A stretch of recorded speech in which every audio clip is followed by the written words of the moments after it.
Hello everyone, welcome to the study with Mayank. मैं हूं आपका मयंक। हम लोगों की यहां पर एनसीईआरटी ज्योग्राफी क्लास 12 की पाठ्य पुस्तक भारत लोग और अर्थव्यवस्था चल रही है। आज आपका यहां पर अध्याय 6वां है। यहां पर हम लोग जल संसाधन से संबंधित प्रश्नों को देखेंगे। तो चलिए स्टार्ट करते हैं आज का वीडियो।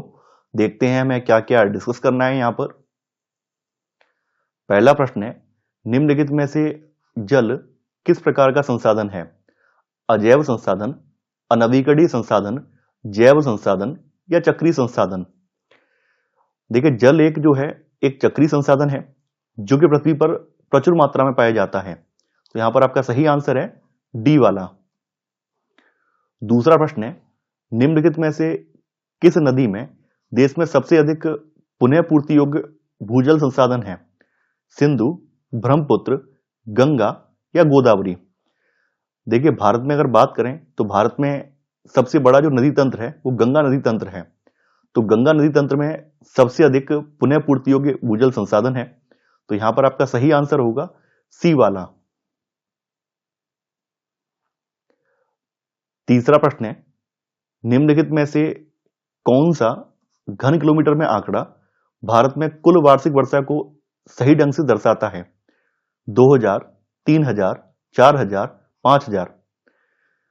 देखिए, भारत में जो औसत कुल वार्षिक वर्षा है ये लगभग 4000 घन किलोमीटर के करीब होती है। यहां पर आपका सही आंसर होगा सी वाला। चौथा प्रश्न है, निम्नलिखित दक्षिण भारतीय राज्यों में से किस राज्य में भौम जल उपयोग परसेंटेज में इसके कुल भौम जल संभाव्य से ज्यादा है? तमिलनाडु, आंध्र प्रदेश, कर्नाटक, केरल? देखिए, यहां पर जमीन से जो ग्राउंड वाटर है वो निकालने की बात हो रही है। अगर हम नॉर्थ इंडिया की बात करें यानी उत्तर भारत की बात करें तो उत्तर भारत के राज्यों में पंजाब, हरियाणा, उत्तर प्रदेश का जो पश्चिमी वाला भाग है और राजस्थान, ये ऐसे राज्य हैं जहां पर भौम जल का सर्वाधिक उपयोग हुआ है।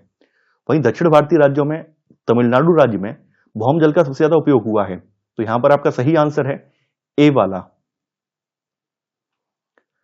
पांचवा प्रश्न है, देश में प्रयुक्त कुल जल का सबसे अधिक समानुपात निम्नलिखित सेक्टरों में से किस सेक्टर में है?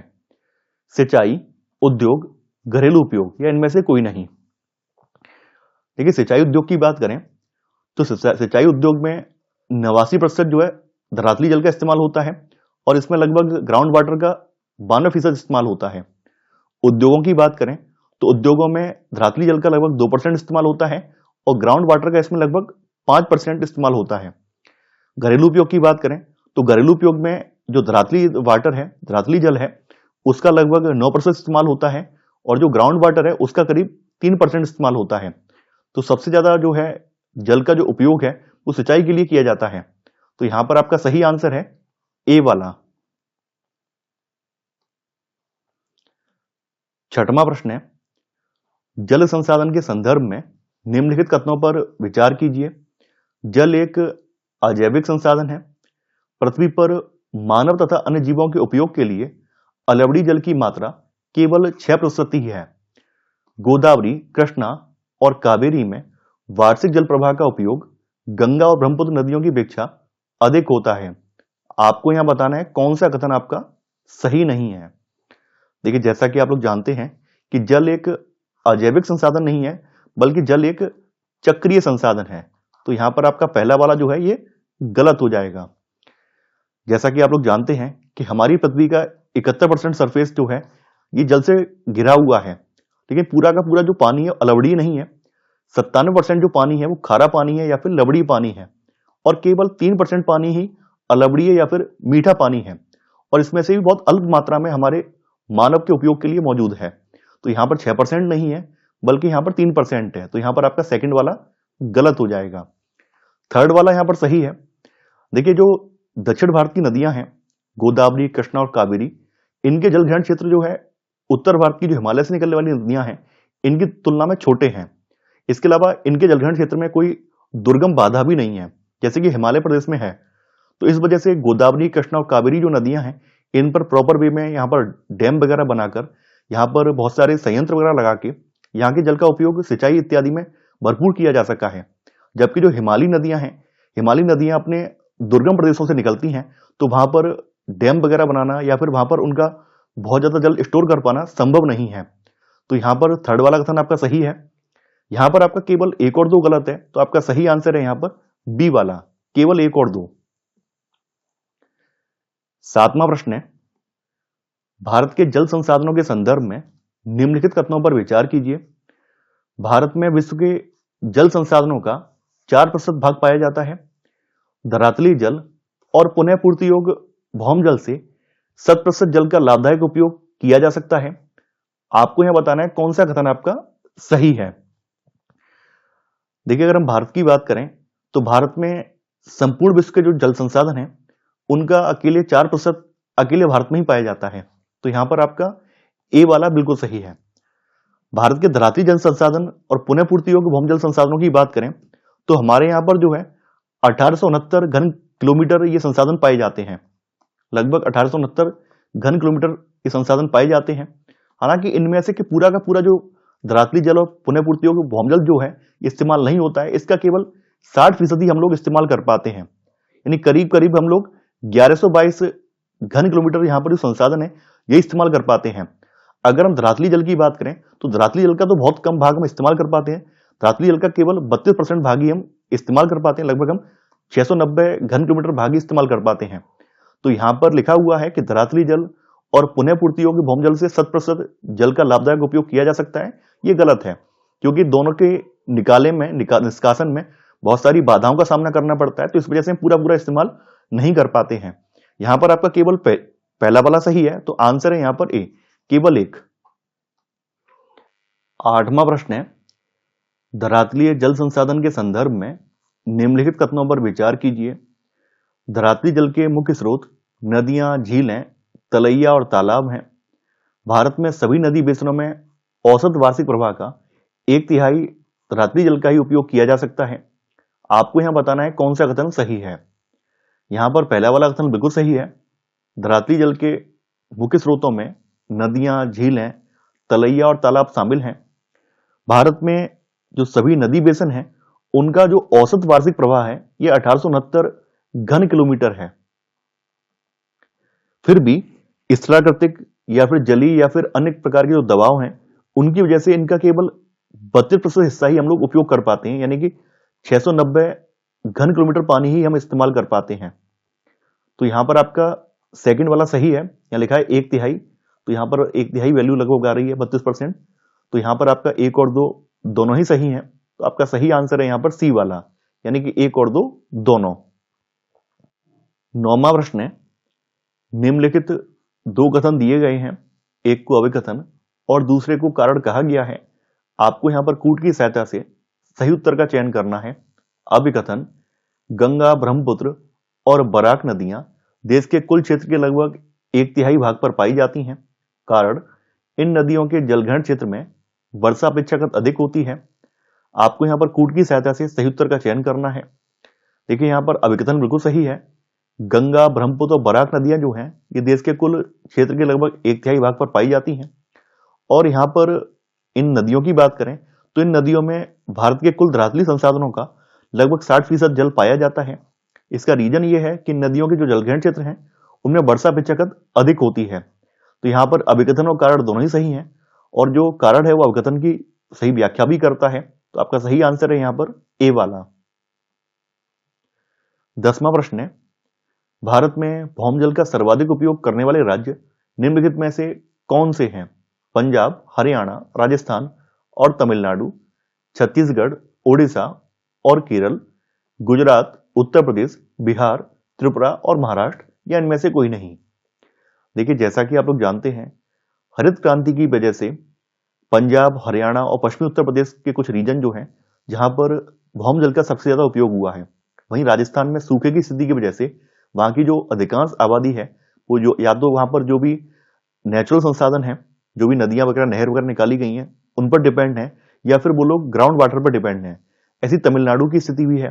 तमिलनाडु में भी सिंचाई की वजह से वहां पर भी ग्राउंड वाटर पर बहुत ज्यादा निर्भरता है। तो पंजाब, हरियाणा, राजस्थान और तमिलनाडु ऐसे राज्य हैं जहां पर ग्राउंड वाटर का सर्वाधिक इस्तेमाल हुआ है।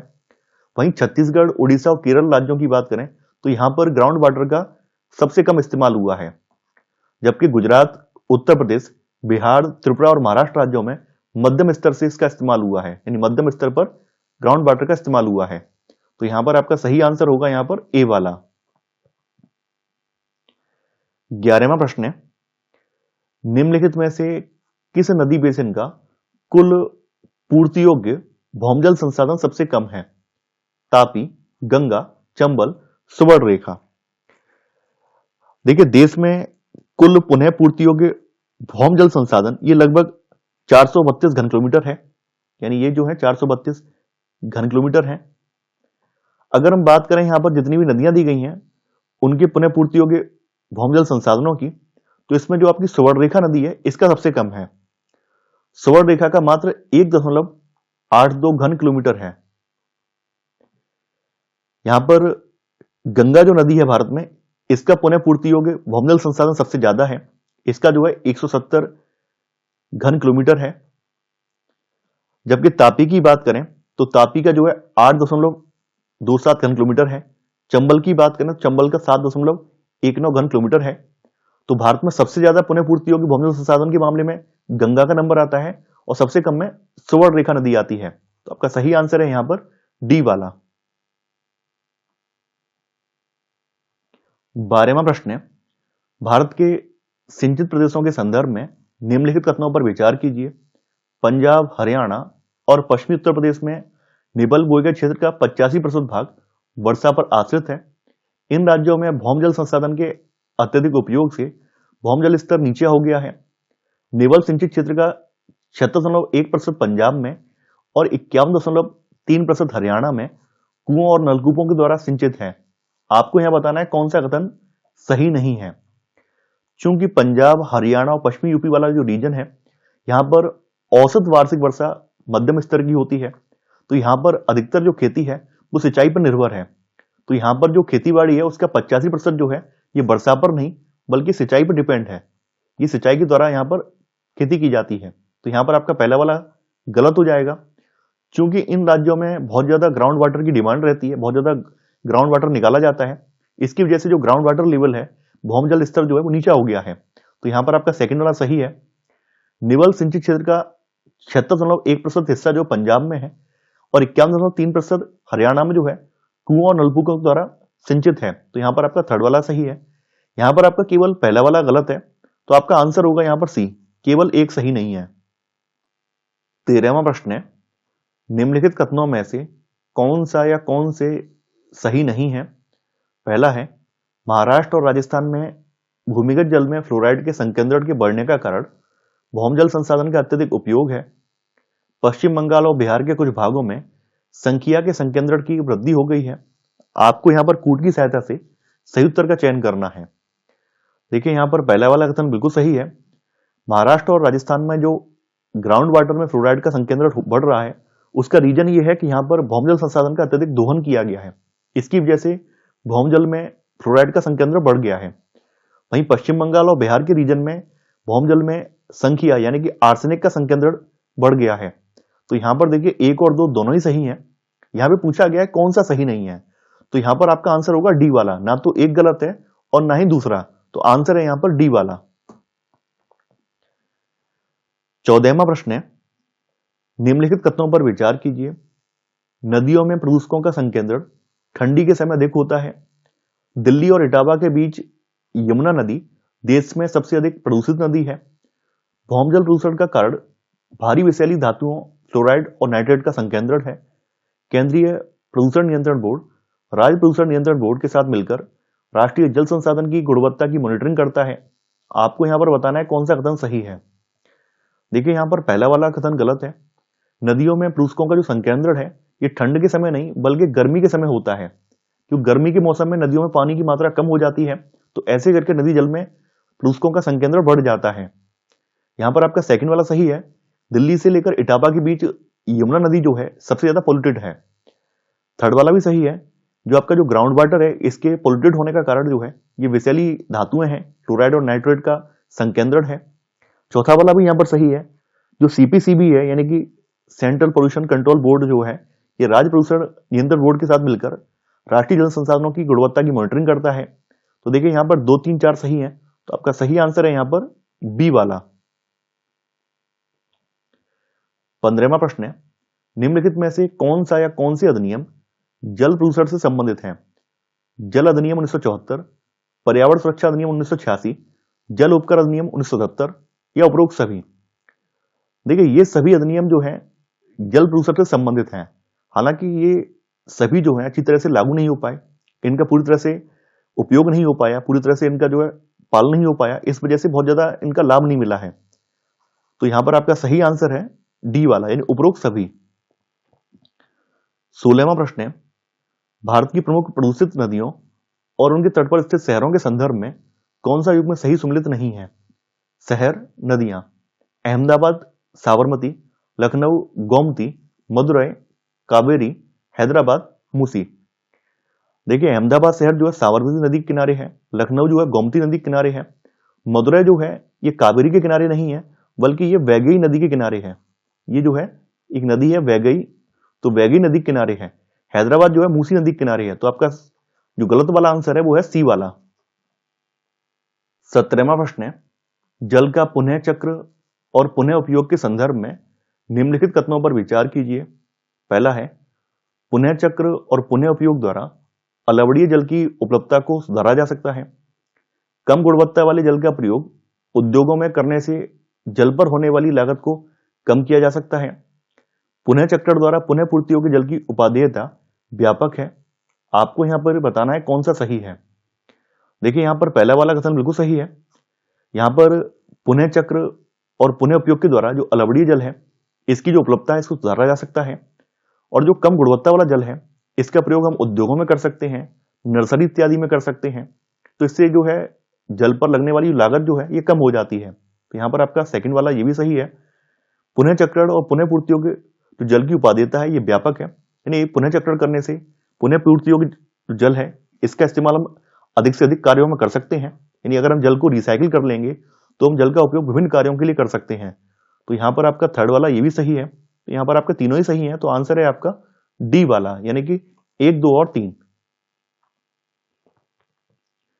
18वां प्रश्न है, जल संभर प्रबंधन के संबंध में निम्नलिखित कथनों पर विचार कीजिए। इससे तात्पर्य मुख्य रूप से धरातली और भौम जल संसाधनों में दक्ष प्रबंधन से है। हरियाली जो है केंद्र सरकार द्वारा प्रवर्तित जल संभर प्रबंधन प्रोजेक्ट है। नीरू मीरू कार्यक्रम राजस्थान में और अरबारी पानी संसद आंध्र प्रदेश में जल प्रबंधन के लिए चलाए गए कार्यक्रम है।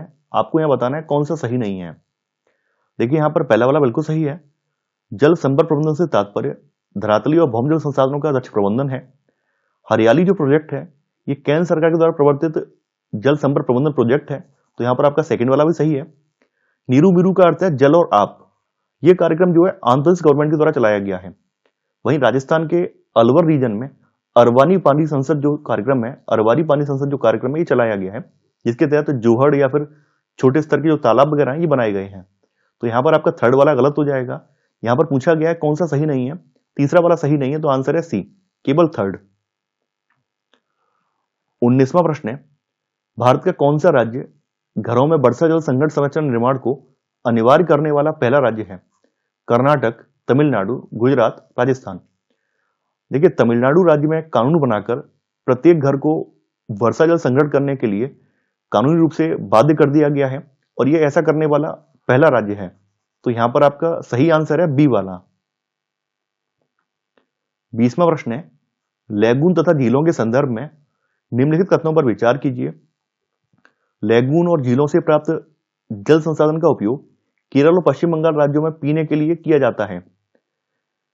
लैगून और झीलों के जल संसाधन का उपयोग मछली पालन और चावल की कुछ निश्चित किस्मों, नारियल आदि की सिंचाई में किया जा सकता है। तो यहां पर बताना है कौन सा कथन सही नहीं है। देखिए जैसा कि आप लोग जानते हैं हमारे भारत की जो तटरेखा है बहुत ज्यादा दंतुरित है। दंतुरित का मतलब कटी छटी है, और एक विस्तृत तटरेखा भी है। 7,516 किलोमीटर लंबी हमारी तटरेखा है। तटरेखा दंतुरित होने की वजह से तटरेखा के सारे जो राज्य हैं उनमें बहुत सारे लैगून्स और उनके किनारे बहुत सारी झीलें बन जाती हैं। लैगून जो झीलें होती हैं उनका पानी खारा होता है, यानी जो दंद्रुत तटरेखा के आसपास जो झीलें तैयार होती हैं उनका पानी खारा होता है।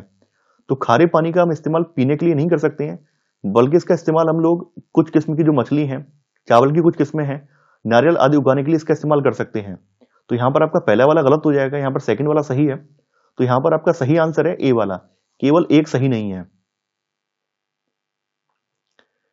21वां प्रश्न है, प्रधानमंत्री कृषि सिंचाई योजना का शुभारंभ किस वर्ष किया गया है?